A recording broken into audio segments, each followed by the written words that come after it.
Hey everyone, welcome back to Brick System Brothers. It's project day. I have dismantled my modified Market Street into some of the pieces here. I did do a little bit of color sorting, but since I did make all those modifications, I'm probably going to have to just go all the way back down. I'll be pulling a lot of pieces from my sorted bins as well, because over the years a lot of the components just got parted out. So I found the original instructions, which I'm really happy about. Kind of the path to a complete original set. I know that I don't have the box anymore. I did go and purge my boxes a couple years back, which I kind of regret, but also they were taking up a lot of room. So I know I don't have the box, but I do have the manual. Most of the original parts were retained in the modified version of the building. Not that you can tell the difference, because it's pretty much all the same unless you go and look all the way down at mold markings. Not going to be that particular and that picky, but I did want to talk about some of the pieces in this set that are harder to find, especially if you do not have an original copy. So one of the best measures of exclusivity is price, and prices on Rebrickable are based on new listings from Bricklink, so not necessarily completely reflective of the piece's value, especially if they're in used condition, but just kind of a quick way to sort things from top to bottom, which pieces are maybe harder to find than others. So there are three without a price, so we'll just ignore those. The first one is the left-handed version of this door. And the reason this is so pricey all of a sudden is because it was only in a couple sets, first of all, and the few sets that it is in are in high demand. So Market Street, Cafe Corner, and then I think it also came in a SpongeBob set. So not that the SpongeBob set is in high demand, but a very low number of these in production relatively.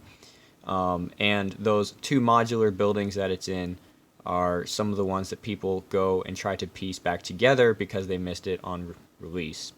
And then the white version of the hose, another kind of exclusive part. The other side of that door, another different version of a door for the first level. The old version of the white window frame may be a little bit surprising, and I think I am going to switch these out because they do not rely on this front face for any of the aesthetics of the build. The dark blue arch, another one that's in this and Cafe Corner, very popular sets to part out. Black owl, and the green hairpiece. So pieces like this, if you don't have and you've got to go buy them on Bricklink, they've been accumulating value over the years, and so it's going to be kind of pricey to grab them unless you already have them.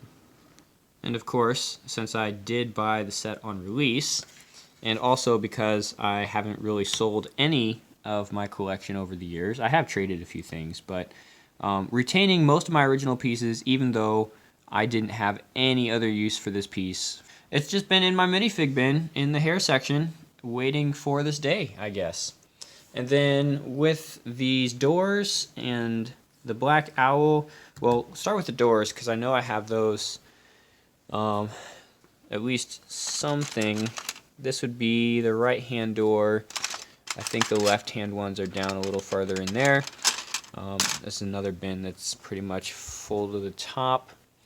And the window shutters here. Yeah, let's talk about these windows. I'm going to grab one of the new ones and one of the old ones. In the set itself, it uses the back side of the old version of the window so that you can put these shutters in.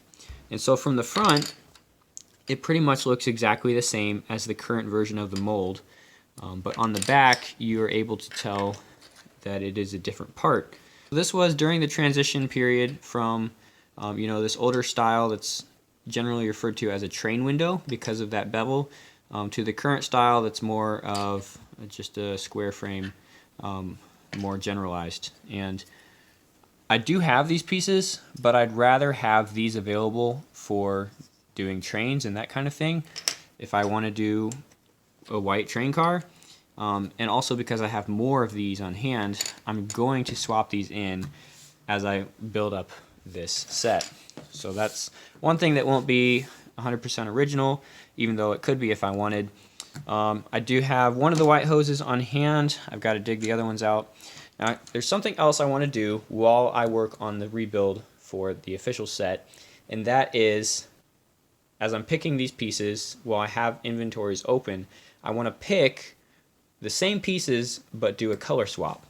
And so for the bottom floor, I'm thinking I want to build a dark red version, and for the upper 2 floors, it's either going to be a dark orange or this nugget or nougat color, kind of more of a washed out brown color. And I think this will be really similar colors to the bookshop modular, where that has, you know, that kind of townhome next to the bookshop building. I want to see what it looks like as kind of a Market Street color mod, and all of the piping and the window frames I'll probably do in black, and just, you know, kind of see what that looks like as a color swap. And then once I have the original set built up, probably try to do a review with this little side corner. But I was never a big fan of having that just right next to the main structure, and so I'll probably put the 2 versions of my Market Street side by side and get rid of the little alleyway. So I've got some pieces to pick. I've got these instructions out, so I'll be building from here. But I also have to go and figure out, instead of medium blue, you know, getting these colors, and might be the case where some of the pieces in medium blue I don't have for the other color. I should have all the original pieces from the set, because I don't think I've sold or traded anything from this particular lot. So it's just going to be a matter of time going through the collection and finding it. And it helps to have things sorted, like I've mentioned before.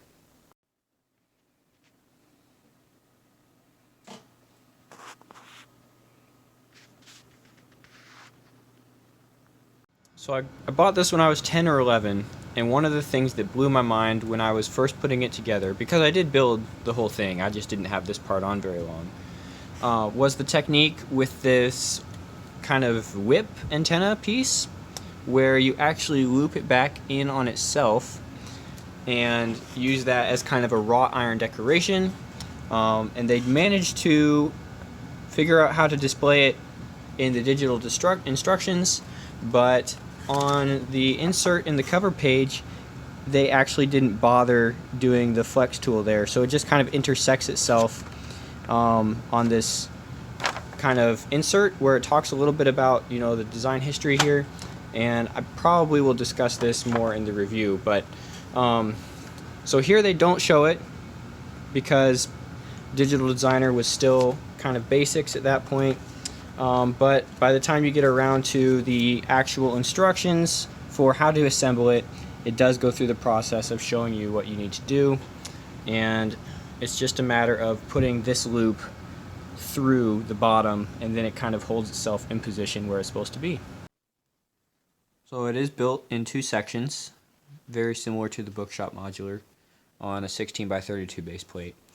And the smaller of the 2 is done. This is the actual namesake of the set, the Market Street, with the little alleyway. I do have a substitute in right now for the lamppost. I need to find my minifigure paddle piece that's supposed to support the lampshade. I can't find mine. It's one of the pieces I haven't really sorted, so it could be anywhere. But you do build the minifigs in this stage, and they're pretty simple minifigs from 2007, so nothing too special there. But yeah, just memories coming back from building this and ready to start on the second stage. I have the dark bluish gray for the main model, and I think I'm going to build the color swap on a tan. And speaking of the color swap, I should have enough of the nugget color, this sandy, but dark red, it looks like I'm not going to have enough bricks to build that lower floor. So I think it's going to have to be a dark orange, because one of the lots I've got from last year or 2019 had a pretty good portion of the town hall modular, and that is all dark orange bricks. So I should have enough dark orange to build this lower floor in my color swap model, and then the nugget will be the top 2 floors. The gray accents will probably be the same. The tan accents will probably be the same, provided I can have enough of these bricks with the bar. And then I'll swap out the frames and fixtures for black if I have them. it's just going to be a question of seeing what I have and what colors to get this color swap model built up.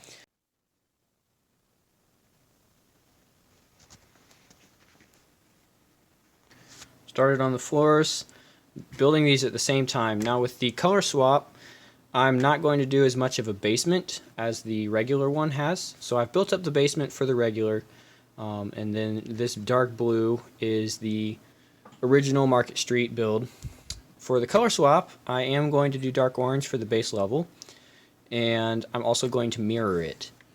So the official Market Street stairs are on the right.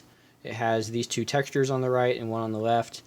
I'm going to try to do everything on my color swap to mirrored, and then that way, if it is right next to the other one, you know, if I put it over here, or even if I put it on the other side of the alley, there's going to be a little bit of variation and a little bit of symmetry coming into play. So I'm going to go with a light gray basement, start with a light gray first floor, and then I do have some color options for the next couple floors. I think I have enough of the nugget to do the top two floors, but dark orange will be the base level color, and it won't be up as tall either. So just trying to put a little bit of variation into my color swap. For the Market Street, since I want to review it, I want to keep it as close to original as possible. Really the only thing I've changed so far is those window frames. But for the color swap, I'm going to be a little bit more free with the way that I build this up.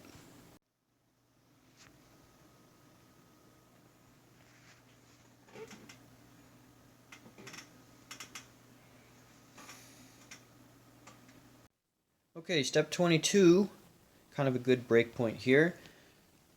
With the lowermost tall floor completed for Market Street.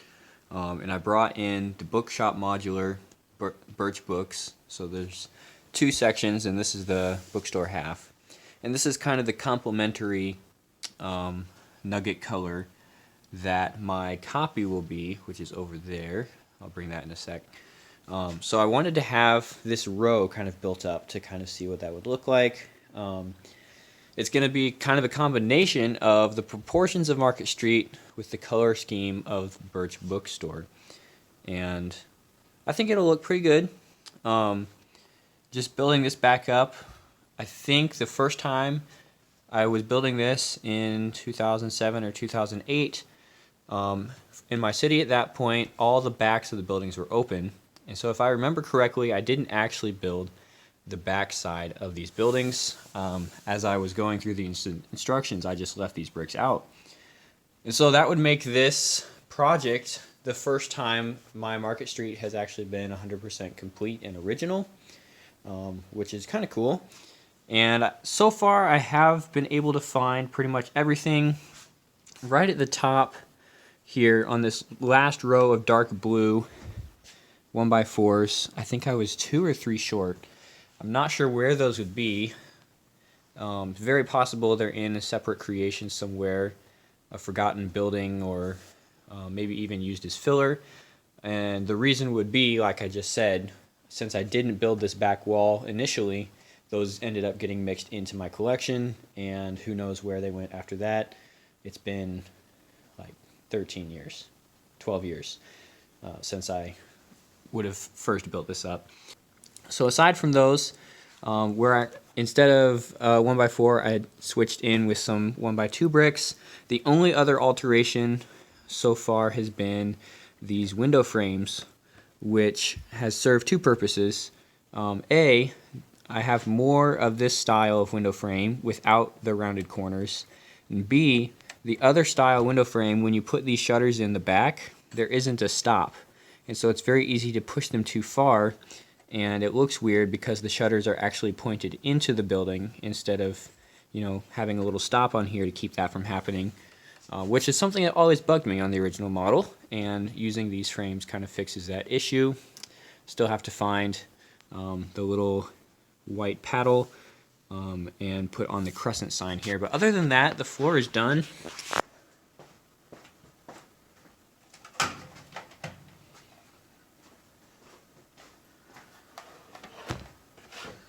Like so. And I don't have the pins in, so I'm just going to line it up. and we'll take a look at that.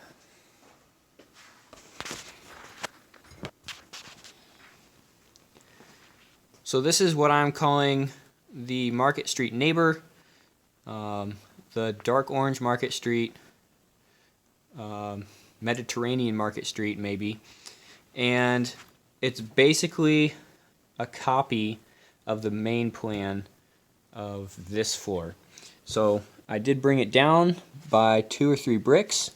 The basement for Market Street is 4 bricks high, and this doesn't have much of a basement. It's really just up on one layer of bricks so that I could get those Technic pins in there so that it all connects. And the door window positions are all the same. For some texture on here, I'm using these tan bricks, and like I mentioned before, it is a mirrored floor plan. So all that being built up pretty well. Otherwise, there is a difference with the awning. So instead of the flat awning set at a certain angle, I did a curved awning and kind of breaks the other way. So this one slopes out over the stairwell, and this one kind of goes to either side. And then since I didn't have to worry about putting these large spiral steps in to get to the front door, I was able to put in kind of a narrower set of stairs and put some planters on either side. And then I made a custom little bush technique to add in some foliage here. So definitely worth looking at that in a little bit. Actually, I'm thinking this will be a good point to break the video into 2 parts. So this is kind of going to be part 1 of reconstructing Market Street and also developing the Mediterranean Market Street. I think that's what I'm going to call it. I like that name. And because I'm basically copying it, these will be compatible if I want to swap it in onto a larger basement floor. So that's kind of fun. And of course, this one goes on here quite easily. And it's also set back that 1 brick right there. A little bit of an offset. Boy, once these are all the way up, it's going to look pretty sharp. I've got 2 more floors to go on each of the buildings. And of course, the instructions for those right here. So what's taking a while is, as I'm building up Market Street, not only do I have to go and find the pieces that I don't have already out on the table, which is quite a few because it's been modified a lot, but I also have to determine how I'm going to modify those floors for the new version, and then go and find those parts as well. So it's almost like building 2 sets at once and then another half of a set of extra work to develop some of the modifications as I'm going through and doing this. I don't want it to be, you know, brick for brick a perfect match, but I do want it to be a pretty close template match, if you get what I'm saying. All right, so part 2 coming up. More of this, more discussion on the development of my custom one. We'll look at these techniques a little more in detail. And then after that part 2 video, there will be another one to review Market Street. And there might even be another one on top of that to talk about my color swapped one. We'll see. I am working on a studio build of it to go on Rebrickable, but that is a little ways out. Anyways, we'll see you guys there in part 2.